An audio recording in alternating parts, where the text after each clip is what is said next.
Good afternoon. Welcome to today's webinar, Breaking the Silence. This is Diana Arias from the Community Technical Assistance Center and Managed Care Technical Assistance Center of New York State. This is the second webinar in our 5-part series called Shattering Walls. The series was created by our clinical team here at CTAC as we began to identify areas that we wanted to bring more awareness to. This area of sexual violence, abuse, and agency are important topics for us to continue to explore and discuss and respond to. We know many of you encounter survivors of sexual abuse and violence, or unfortunately both. The series aims to build more awareness around sexual abuse and violence and provide perspective and information about resources and best practices for providers who work with clients who may have experienced or are experiencing sexual abuse, violence, or assault. In this series, we will focus on general awareness and overview, a survivor's experience, a male perspective, community-based interventions, and conclude with best practices. Our presenter today, Sarah Super, is going to share her experience coming forward as a survivor of sexual assault. Before we get started, I want to take a moment to orient everyone to the WebEx system so you know how to participate in today's event. Please note that upon joining the webinar, you have been placed on mute to avoid any background noises that may distract others from listening to the presentation today. If you come across any technical issues during today's event, please chat to the host who will be able to assist you. You will have the opportunity to submit questions for the Q&A portion of today's presentation by utilizing the chat box feature, which is located on the right-hand side of your screen. If it's not visible, click the dialog bubble on the top right toolbar and it should appear. In order to ensure that we are able to answer as many questions as time permits, we're requesting that you send in your questions at any point during the webinar, and we will address them during the Q&A portion of today's webinar. We are very excited to have Sarah Super for a title presentation, Breaking the Silence, her story of assault and healing. Once again, thank you for joining us, and I'm going to turn it over to Sarah now. Thank you, Diana. Hi, everyone. Thank you so much for being here. My name is Sarah Super. I'm living in Minneapolis, Minnesota. And today I'm hoping to share with you a little bit about my story of surviving rape from an ex-boyfriend, and then also sharing with you the work that I've been doing in the aftermath, but also the work that's informed it, which really came before. So I'll share a little bit about my story. I know a lot of you are doing trauma work already, but I think so often we define it as trauma-informed care, and I'm trying to expand just how often we implement trauma-informed kind of interactions to a way that we're starting to do it as a way of life, as a form of leadership. Of course, you know why we could be and should be trauma-informed, but I think so often the myth that exists, especially for survivors of sexual violence, is that the therapist or the clinician is really the one who's it's most important to be trauma-informed. And of course, from my experience, I've learned that it really needs to be everyone, particularly the friends and family or the loved ones who surround survivors, which is all of us. Things that I've learned in the kind of aftermath have resonated with what I learned before in terms of trauma-informed language and behavior. So this isn't just about, showing you some statistics about adverse childhood experiences, talking about the importance of self-care, and then concluding with the paradigm shift of what's wrong with you to what happened to you, but really leaving today, this hour, with some tangible language and skills that I think has helped me be a more trauma-informed leader and advocate and activist in this work. And then finally, I want to share with you a little bit about kind of this movement or organization that I'm leading in Minneapolis, in the Twin Cities in Minnesota, and with the hope of inspiring maybe others across the country or in the state of New York to do more of or to replicate. So with that, I thought I'd share a little bit about me. I grew up in a white Irish Catholic neighborhood in St. Paul, Minnesota, with a really great family. I grew up in a safe home where I felt loved and cared for. Most people in my neighborhood looked like my family, looked like me. I kind of lived in a bubble of a lot of privilege. And it really took me until I was 17, 18, when I started to really explore the diversity and thus the inequalities that exist within the Twin Cities. So I really had kind of a lot of eye-opening experiences at that time, particularly with different volunteer opportunities in our charter school system that set me forth to college at the University of Minnesota to study things like sociology and American studies and social justice. And so it was there that I got an education around kind of activism and injustice and oppression. I also became a yoga instructor during my college years. It was something that I really enjoyed and did a lot of on nights and weekends. And later after college, kind of the two things would start to blend. The first job I got after my college graduation was facilitating conversations about race and racism in the Twin Cities. And for those of you who know, Minnesota is in many ways a very progressive state, but in the context of racism and racial inequity, Minnesota often falls very far behind in a lot of different measures. So a very important conversation to have. I'm a white person, and so I felt like, constantly questioning, how do I use this privilege to, what is my place in this conversation? But the job itself was really about facilitating storytelling and using circle dialogue as a means for social change.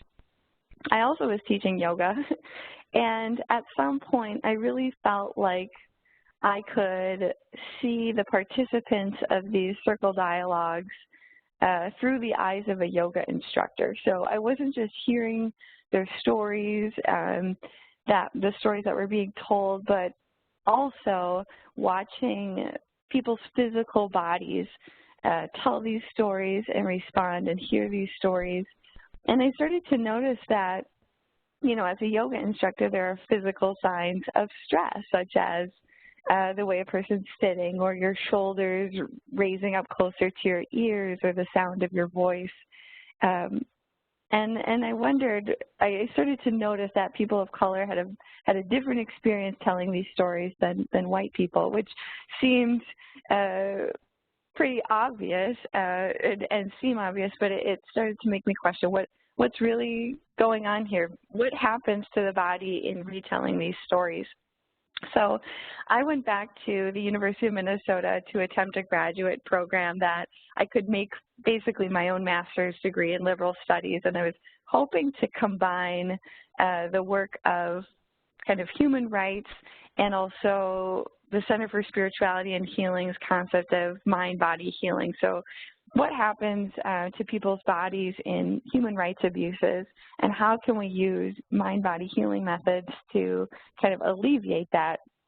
Additionally, what is the role of mind-body healing in supporting people who are activists, or people like you who are doing social work or mental health care, and they're hearing these stories and kind of that secondary trauma as well.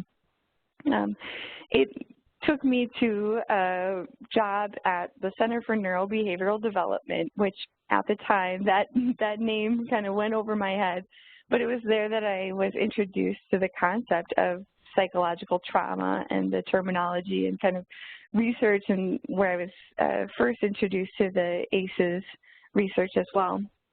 I recognized that what I had been witnessing at the YWCA was that people retelling their stories of experiencing racism firsthand is a traumatic experience, and the retelling of it, of course, is the reliving of it. So I, in 2013, went to work for the Trauma Center in Brookline, Massachusetts, where I assisted in developing a curriculum to train yoga teachers to be more trauma sensitive and to deliver trauma centers, trauma-sensitive yoga as a means or a modality for treating complex trauma and treatment-resistant post-traumatic stress disorder. So I had been doing that and have been doing that since 2013. In February of 2015, I had just broken up with a boyfriend that I had dated for 7 months. And in the kind of right after I had broken up with him, it was Valentine's Day, and I had asked my mom if she just wanted to get out of town for the weekend. And so we flew to Mexico and just did a quick holiday weekend there. And when I got back from that vacation, I didn't know it at the time, but my ex-boyfriend, Alec Neal, had broken into my apartment and was hiding in my closet.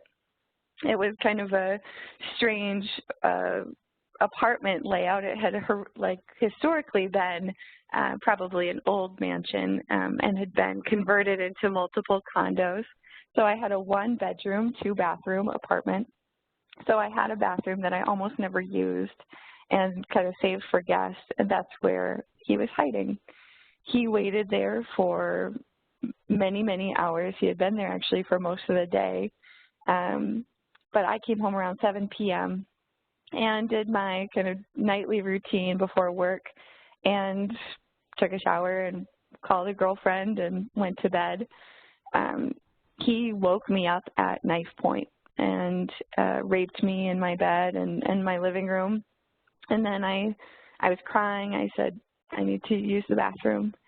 And after that, he told me to get dressed.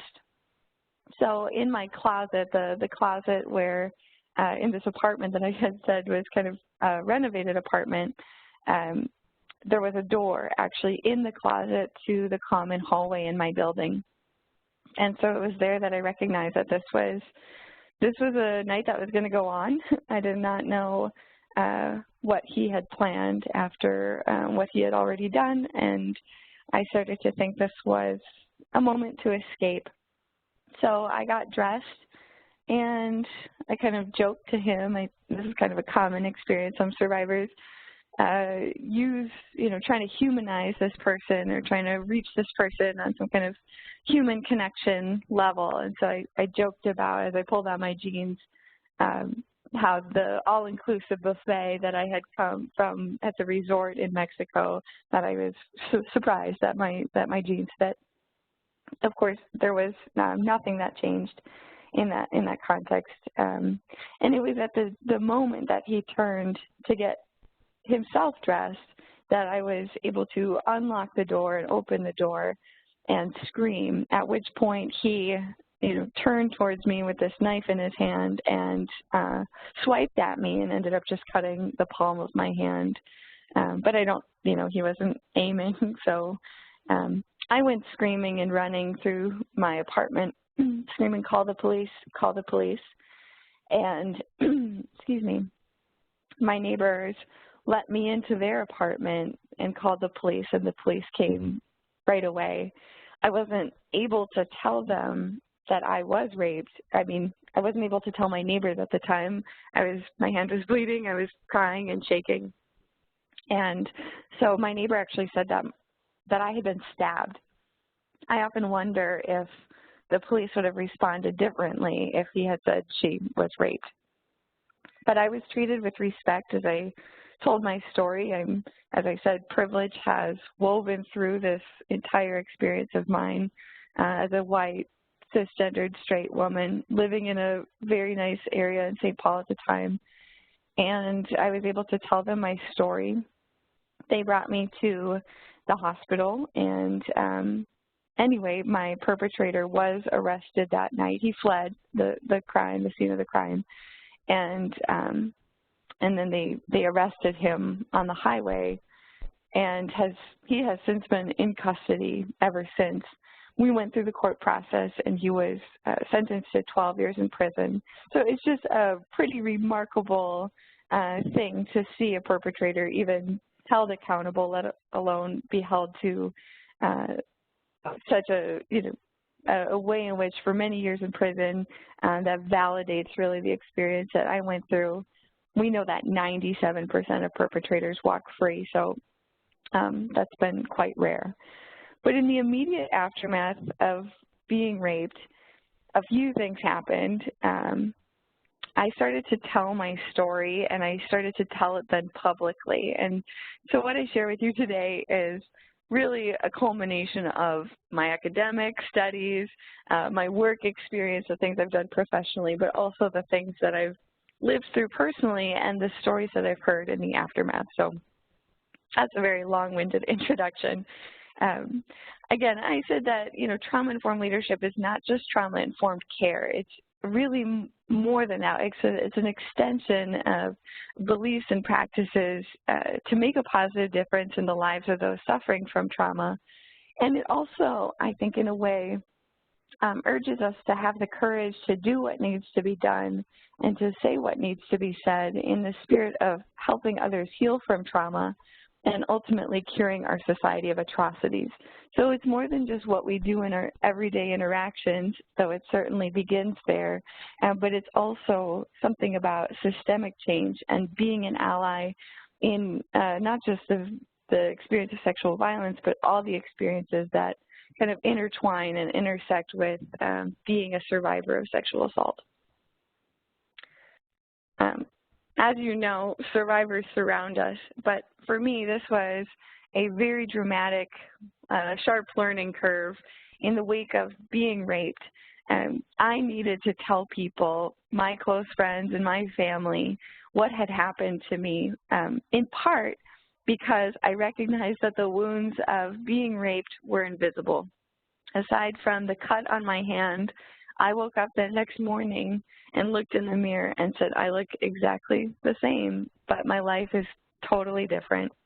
And it was then that I realized that not only could I bury this or hide this, but that many people, of course, do bury this and do hide this and never tell people. By telling people, I started to hear many other people say, this has happened to me too. And it really struck me when people that I was very close to started to share with me their experiences. Up until the time that I was raped, and I was 26 years old, no one had ever told me their story of being sexually assaulted, sexually abused, or raped. And it was by telling my story that I started to hear many other people's and recognize just how many of us there were that had experienced this. One of the things that I heard was that kind of the age-old adage, time heals. But this went totally against what I knew about trauma, and that time does not heal trauma. Of course, healing is not linear, but there's something about trauma that's timeless, the kind of replaying of these stories that have happened, things that have happened in the past. And, of course, it's not just the story of what happened, but really the residue or the imprints left behind.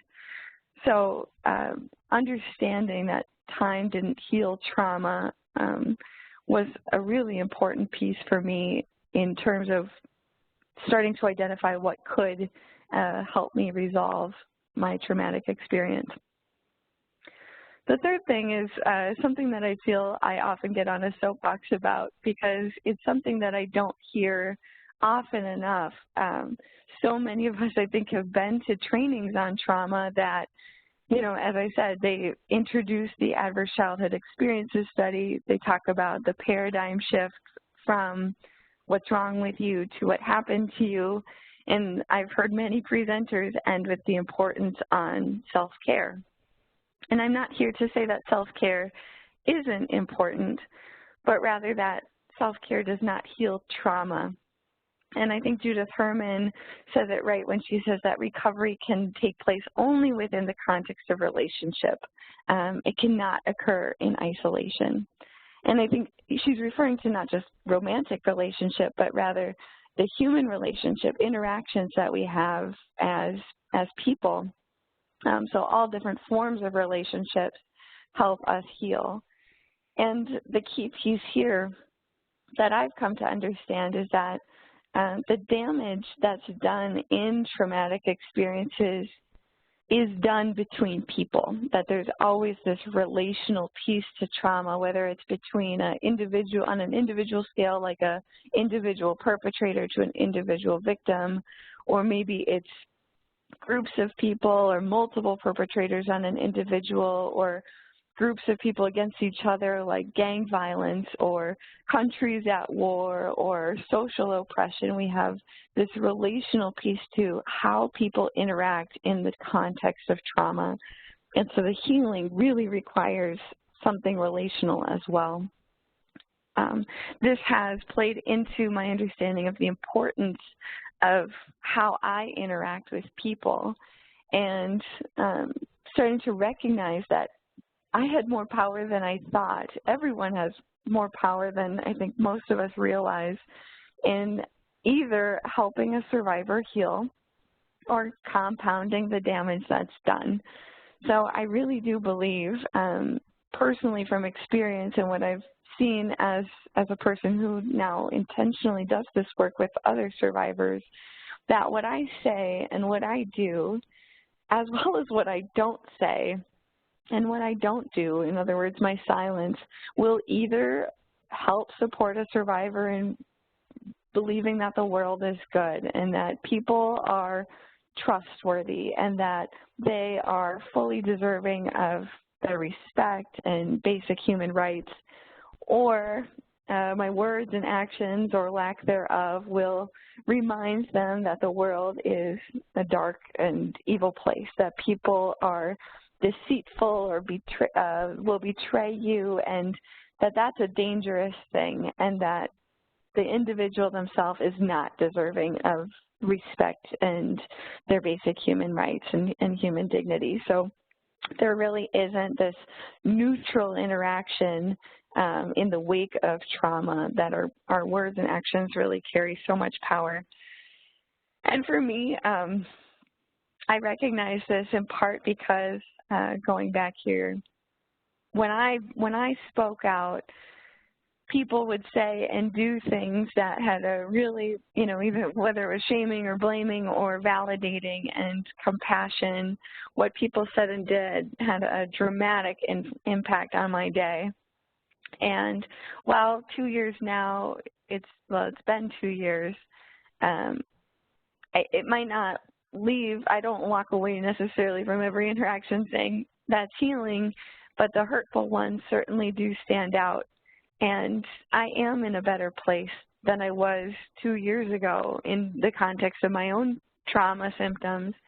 But I wouldn't say that's time. I would say that's in part being able to express to people what I needed, and having people show up in my life that reminded me that the world is good, that people are trustworthy, that I am deserving of the right to safety and agency over my own body, and so forth. So the question that lingers is, can a rape survivor heal in a rape culture? And the failures that we so often perpetuate in terms of supporting survivors. So it's not just the one crisis worker who knows how to support the survivor or the therapist, but rather what do we as a community at large do to validate and support survivors in the wake of their human rights being abused. And there's kind of this key piece of accountability that I think comes through and is a real important starting point in eliminating things like rape culture and supporting the healing of survivors on a community level. So I'll use Judith Herman's definition, and she talks about at the heart of every traumatic experience is disempowerment and disconnection, and that healing then requires empowerment and reconnection. So disempowerment, being forced, right, being powerless. For me, this was having a knife held to my neck with a use of force, having someone enter my house forcefully, not by inviting them in. Of course, the body of a person's physical body becomes like a weapon itself. But then there's this key piece, of disconnection. And I think for college campuses, the conversation about sexual assault is growing and developing as it should. And they're focused on consent, which I think would fall under that disempowerment or that use of force. But there's just not enough people really recognizing this equal element of disconnect or the betrayal from the person perpetuating the assault or group of people or perpetrators perpetuating the assault. And this lies in kind of the unspoken human contract of how people are supposed to treat each other. So I expected that my ex-boyfriend would have treated me with respect. And this was a person who told me he loved me just less than 2 weeks prior to him raping me. A child expects that their caregivers will protect them, but as we know in the context of abuse and sexual abuse, that they're no longer protectors but abusers of human rights. And the romantic partner assumes and should expect that their partner will love them and treat them kindly. And so all of these traumatic experiences are a betrayal of what we would expect from the person themselves, even when it's a stranger. You know, I'm walking down the street, I expect that the person and the people I pass aren't going to say things inappropriate, aren't going to reach out and grab me or grab my purse. Traumatic experiences are a betrayal or a breaking of that unspoken contract. So some of the things that I have found is that when I spoke out, when I tell people my story, when people don't respond with anything, it left me with this real reminder of apathy, particularly so the kind of not caring of my experience. And it reminded me of the perpetrator's apathy, my ex-boyfriend's apathy to my pain, the fact that he didn't care about my suffering in that experience. In fact, he was deliberately causing that suffering. So I've learned that silence always protects perpetrators, and it never supports the victim. Again, Judith Herman writes, all the perpetrator asks is that our community do nothing. She uses gendered terms, and she writes, he appeals to the universal desire to see, hear, and speak no evil. The victim, on the contrary, asks the community to share the burden of the pain. The victim demands action, engagement, and remembering. So there's really this essential piece of saying something and doing something, because silence will only support the perpetrators and never the victims. Most people who didn't say anything to me aren't bad people. Most people who didn't say or do anything in the wake of me speaking out just didn't know what to say. And I found that maybe one of the most helpful things would have just been to hear, I'm sorry that happened to you, to show compassion, to validate that that happened, and that, you know, they saw me as the victim and not someone to blame. We also, Break the Silence, this organization I'll tell you more about, we also respond to survivors' stories by saying things like, you are strong, you are courageous, you are inspiring, just to honor the amount of strength and courage that it takes to just keep living and putting one foot in front of the other in the aftermath of sexual violence. And then the last thing that we have kind of really promoted, but intentionally educating people behind the words, I stand with you. And to say that is not just about believing that that experience happened, but to put to be victim-centered. And when the perpetrator is someone known, whether it's in the family or in the circle of friends or the community, it becomes much more challenging for some people to be victim-centered. And so to stand with survivors is really that essence of solidarity. In my experience, because I went through the court process, my perpetrator, whose family and his parents still live in Minneapolis, he was known to the community. His parents are known leadership consultants in the community.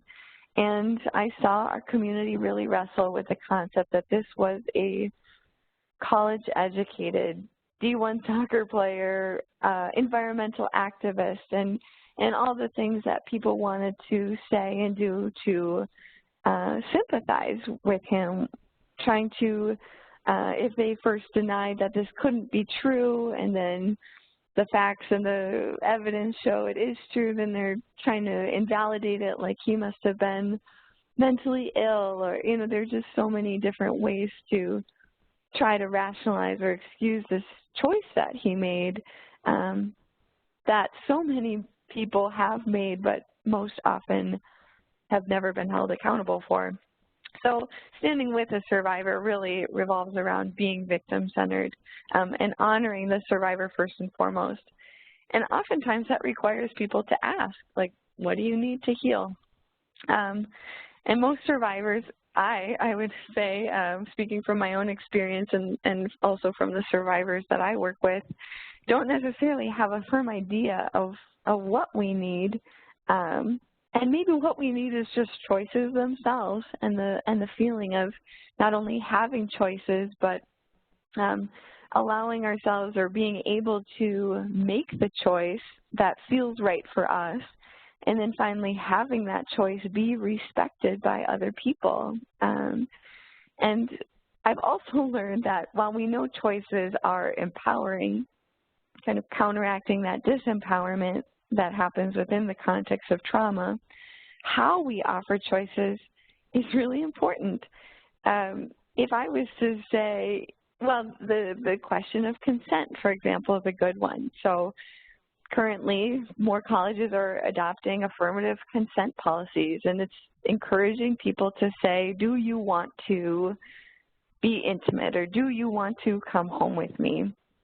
And to a trauma survivor, I think that while it might sound like a choice, the pressure of hearing someone's preference of, when I ask that question, I'm actually saying, I would like you to come home with me, or I would like you to be intimate with me tonight, makes it a very scary thing to say no.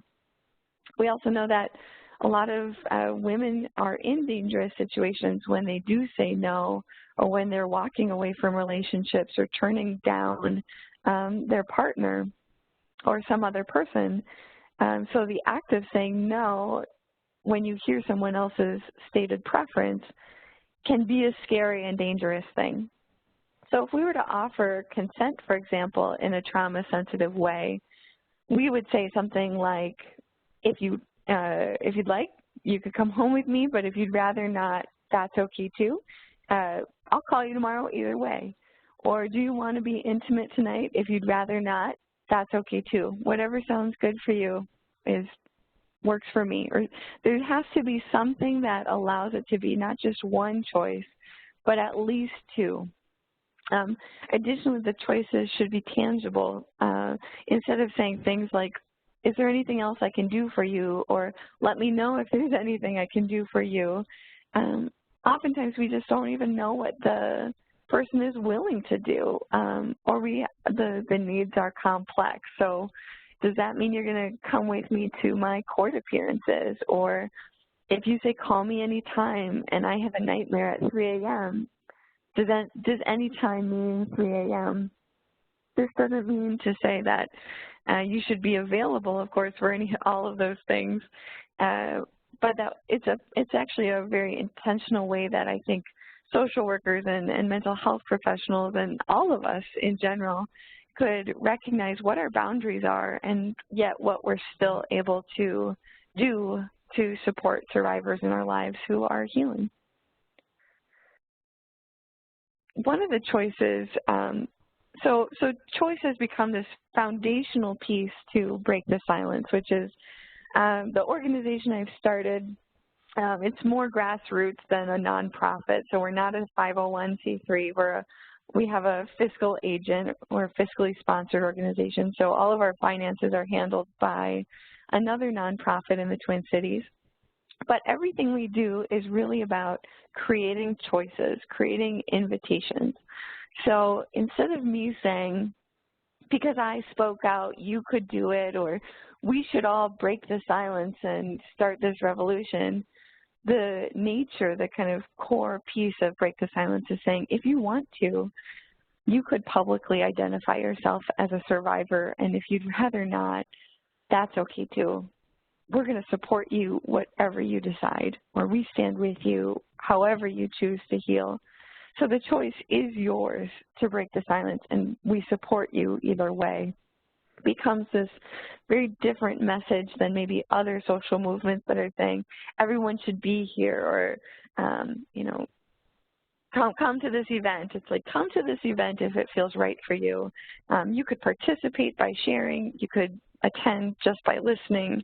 And if today isn't the day to hear survivors' stories, that's okay too. Do whatever you need to do to heal. And I know we only have a few minutes, so I think I'll just spend 4 minutes here just kind of telling you a little bit about what's happening in the Twin Cities around this, and then open it up for questions from the group. So the first thing that I kind of launched in the aftermath of being raped, this started actually just 2 months after, was the concept of creating a physical, permanent memorial to honor survivors of sexual violence in public space. And so we've seen maybe art projects that honor survivors, but it's almost never owned on public land, and we certainly know there's nothing permanent that stands. It comes from, the idea is in Judith Herman's book, Trauma and Recovery. There is no memorial for survivors. And she's looking at the kind of similarities of the trauma that exists for veterans and the trauma that exists for survivors of gender-based violence. But there's this much more public recognition of the wars that veterans have fought versus the wars that sexual and domestic violence survivors have fought, often in the privacy of their own homes. So this is really bringing sexual violence into the public conversation, and you'll see that the design is not something just to be looked at, but it's actually a circle of benches. So kind of coming back to that use of circle dialogue and breaking the silence by creating physical space for people to come together and share. It's also a really big question of how do you honor the experience of sexual violence, or, kind of create a physical space for it without conjuring up the images, while also including the vast diversity of people who've experienced this. And the design we've settled on is kind of resembling ripples.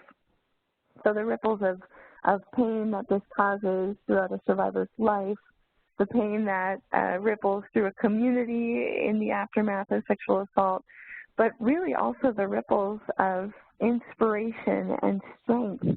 The fact that there's a ripple effect every time a survivor tells their story, it unconsciously gives other survivors permission to tell theirs.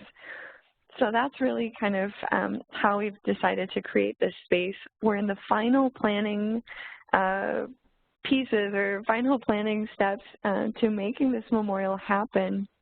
The budget for it is currently $200,000, and it's on public land along the Mississippi River in Minneapolis. And currently we've fundraised about half of that. So there will be kind of a national call to support this in being the first permanent memorial to honor survivors in the country. And it's possible with the funding coming through that we could have this built this summer. The second piece of Break the Silence has become community truth tellings. So we invite anyone, survivors and allies, to attend these events that are free. It's held in a kind of cultural event center, so it's a pretty neutral space. It's not a church or a school. It's just the event center in Minneapolis. As I said, it's free. There's free parking. It's on a transit line. We have free food. And we basically just give 2 hours for survivors to stand up and publicly identify themselves and share 2 to 3 minutes of whatever they want to say. Some people name their perpetrators. Some people describe the assault. Some people talk about the pain or the suffering in the aftermath. Some people take some kind of reclaiming of power and voice. Every survivor who chooses to break the silence and publicly identify themselves gets to light a candle and put that at the center of this large circle. So you'll see the event room is actually at the innermost innermost space for the seating is a circle. We also have started a choir for survivors of sexual violence, and this was inspired by like the gay men's choirs that really gave solidarity to the LGBT community and provided a space for people to publicly identify themselves, but in solidarity with others who are doing the same. So Survivor Voices is our singing group, and we also perform one song at these truth tellings. At the truth tellings, every survivor also who breaks the silence, the community is listening and writing notes. And so every survivor leaves with a bag full of these note cards that are, you know, I believe you, and you are incredibly courageous, and I stand with you. And so it's not responding to a person with silence, but giving them something that shows that we are responding to their storytelling. There's also a Faces of Survivors photography project that I've started. This is me. So I just wanted to use my own photo for this, but there's actually about 75 survivors in the Twin Cities who've been photographed for this album. It's kind of like the Humans of New York, where you get to kind of see a segment of their own writing, whatever they wanted to say can be posted with their photo. But it was really inspired by the cover of New York's magazine in July 2015 when 30-some women sat for the cover and named themselves as some of Bill Cosby's victims. And for me, that was so powerful to see these real people name themselves and share their stories and also name their perpetrator, which is what I had just done. So often we will read a survivor's story and it'll be, you know, a silhouette or a pseudonym used instead of their real name. And while I think those stories are important and very educational, I just have never assumed that the story, the anonymous story that I'm reading, could have been my sister or my best friend or my classmate. So we're kind of bringing real faces, real people, and saying this has happened to us. We've also worked with the city of Minneapolis in declaring Break the Silence Day. So a lot like Coming Out Day, kind of mimicking the courageous act of breaking the silence, but building a social support to do so. So naming a day in which other survivors, the city of Minneapolis, survivors in Minneapolis are invited to publicly identify themselves. So this was declared August 17th in 2016. They also lit our I-35 bridge in Teal to honor survivors of sexual violence on that day. It was also the day that we held a truth telling. And also we've kind of taken to the streets and we're responding in time to sexual violence that's happening in our community. This was in front of a varsity theater. It's a concert venue. The owner is someone who has more than 3 child sex abuse civil suits against them. And so the survivors have called for a boycott.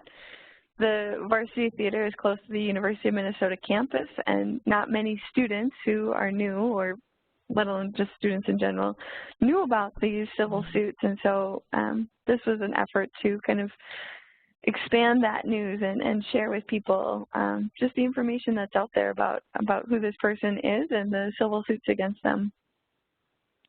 And you might have heard about the gang rape that happened with the University of Minnesota's football team. It was in the news a lot in December as the University of Minnesota's football team boycotted football in support of these men who had been not charged criminally, but were being held accountable by the school for this gang rape. And I organized a rally to show the survivor that there are people who believe her and support her and stand with her. So that's us in like 5-degree temperatures outside. At this point, I'd love to open it up for questions. So I kind of have talked a lot, and I'd love to hear from you. Yes, thank you so much, Sarah, for sharing your story with us. We are going to begin answering the questions submitted during today's presentation. Just as a reminder, you can still submit your questions through the chat box. So the first, more so I guess of a comment that we have here is, it is so difficult to witness our clients who are trying to heal while the legal system continues to disempower and re-traumatize the victim through the legal process. Over and over, the victim is told to prove they were raped. The burden is on them to keep proving they were a victim. If there's anything that you want to add to that, or any comments or thoughts on that, Sarah? Yeah, I mean, I see it too. So I also have this private Facebook group for survivors in the Twin Cities and in Minnesota, and we have over 500 survivors now in that group. And I often am following these stories of people who are reporting their crime or reporting their assaults, sometimes in the immediate aftermath, sometimes later on, and they're failing to be any kind of validation from the court process. Yeah, I really think it's how do people heal in these invalidating situations, and it shows just how important these interactions really are. So I agree. I think it's very painful to watch the immense injustice that's given to survivors of sexual violence. And there's, Great, you know, the standard of evidence is just so high to prove this. It's Judith Herman would say that, you know, rape is managed at a level just high enough that, you know, very few people ever get to experience justice. Yes, thank you for that, Sarah. So a couple of other questions that we've gotten sort of around the same theme of we suspect that someone currently is being sexually abused or has a history of sexual abuse or assault. What are some ways that we can sort of help them talk about it, to sort of guide them and help them to sort of share their experience, just so that we can help them maybe along the healing process? So I think this is coming from individuals that, you know, do work with clients and do see something in maybe their behavior or their attitudes. What can we do with working with individuals, those victims and survivors? Well, I would say a few things. The first is that a lot of times people don't want to share their experience because it's like, who do you trust? Like, will this therapist believe you? Will they shame you or blame you or invalidate you? I think we could be doing a lot more proactively to say, like, you know, if you're a survivor, we have like an image we use that says, I will believe you, support you, stand with you. Or I made T-shirts that say, I believe survivors. And so if there's a way in which you can incorporate some kind of proactive, symbolic message that's saying, like, you're someone that when stories like this get told, you will respond in a way that validates that experience. I think that's necessary. I would also say that offering choices, like if this is something that you've experienced, we could talk about that if you want to. You could share as much or as little as you're comfortable with. And if you'd rather not, that's okay too. Know that I'm here to listen anytime, if or when you want to share. So starting to create that trauma-informed choice of what a person can and can't, or what they're, you know, what you're there for, being very deliberate about, you know, this is a standing invitation, and you might come back to that choice another time as well. Is that helpful? I think so, yes, because some of the questions that we have gotten are either there's been a bit of a breakthrough, but then people have either shut down, or we sort of suspect based on their daily functioning, but there hasn't been anything that's maybe necessarily been verbalized. It's almost kind of getting there, is what I'm getting from the questions, but sort of that I would say, through. Yeah, and I mean, I think there's such a stress on having survivors be able to tell their stories. And, you know, Bessel van der Kolk's work is really about how important the body is in doing trauma therapy. So, you know, maybe the goal is, instead of having someone talk about their experiences, just be able to move and feel their body and feel safe in their body might be more of a healing outcome than the ability to tell it. By telling my story, I'm not further along this healing journey, or I'm not, you know, the better, the stronger victim. It's just a choice, and I don't think it's useful to say that, you know, by telling my story, I'm somehow more healed than those who choose not to. The next question we have is, what might be different for a survivor whose perpetrator was not captured? Meaning, what should we say or do or not do? I think the invalidation that that person receives is so much more than what I've received. I mean, by having the criminal justice system validate my story, I can basically freely tell my story and expect that I'll be believed. So the stating your belief in that person is important. I would say that their needs are going to be maybe different because this person might still be a part of their life, or they might be a family member. So just recognizing the choices that you might be able to offer that person. Things that I recognize too are every Christmas morning, and I know there's a lot of holidays and we will grow and be more inclusive, but in my family we celebrate Christmas, and I've recognized that there are so many survivors who either have been victims of incest and do not have families to go home to, or their families have completely invalidated them, or they've, if the perpetrator is within the family, maybe your parents or whoever it is has sided with the perpetrator by not supporting you or believing you. And most survivors don't want to tell people that they're not going home for the holidays because their family member is a perpetrator.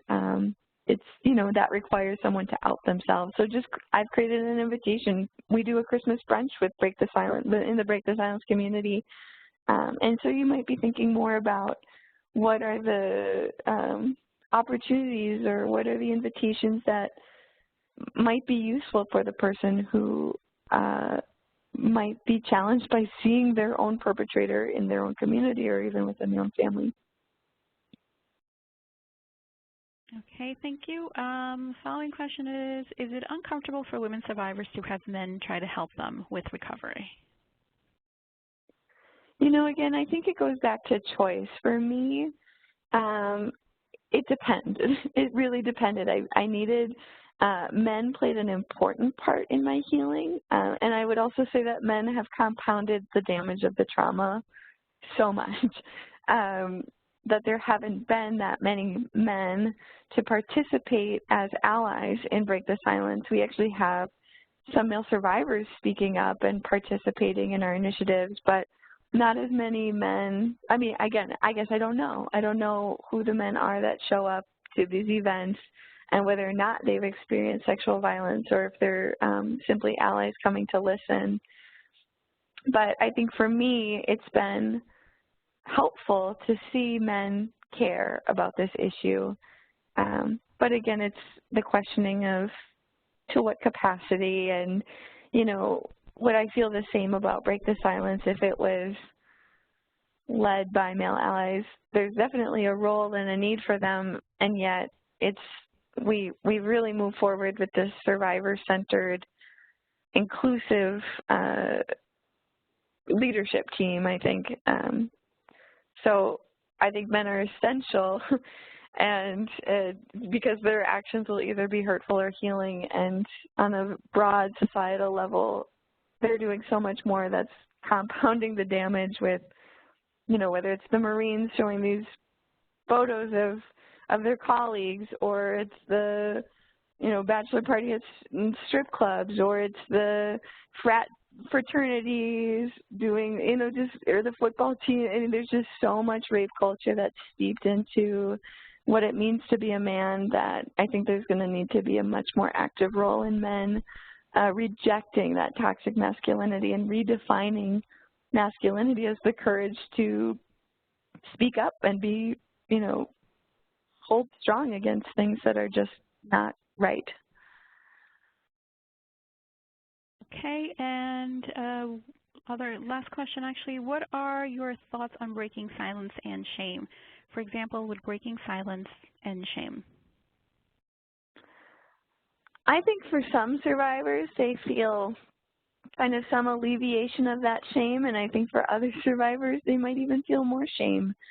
For me, I felt there was power in me reclaiming my story. but I also know that there are definitely other factors just beyond my own storytelling that play into my experience of that. I guess what I want to really say is that breaking the silence is not necessarily about healing the individual. There have been times where telling my story has been healing.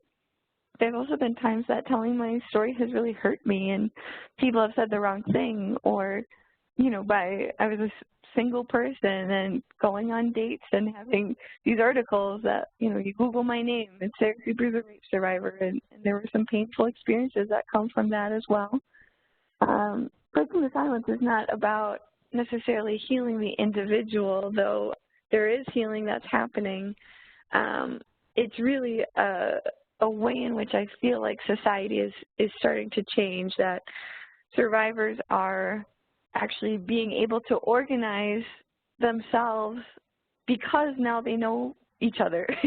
You know, it's like you can't organize as survivors if you don't know who survivors are. So there's a sense of empowerment there. And there's also more and more allies who are kind of being created and developed in our community, because if you haven't experienced sexual violence, but you know now that one of your closest loved ones is a survivor, much like what happened when the LGBT community started to come out and share their stories and share their identities with their loved ones.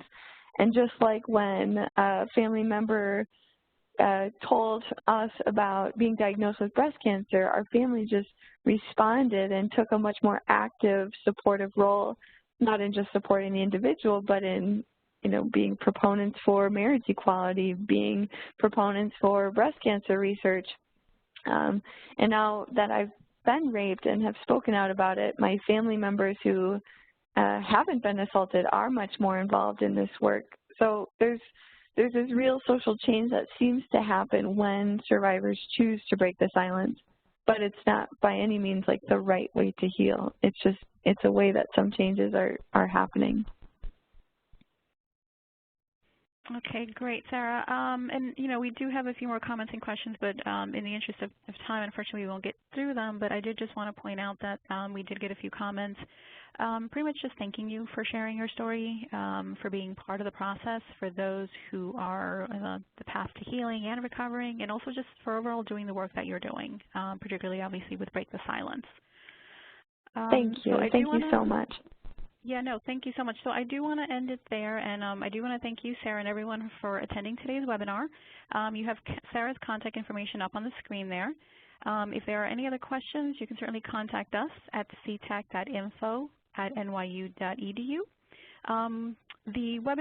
Today's webinar will actually be available on our CTAC website by end of business day today. And once you leave today's webinar, you will be receiving a survey on the presentation, and we would appreciate if you would complete the survey and provide your feedback. On behalf of McSilver, CTAC, and MIGTAC, and our presenter today, Sarah, thank you for joining us today, and have a great rest of the day. Thank you, Sarah. Thank you.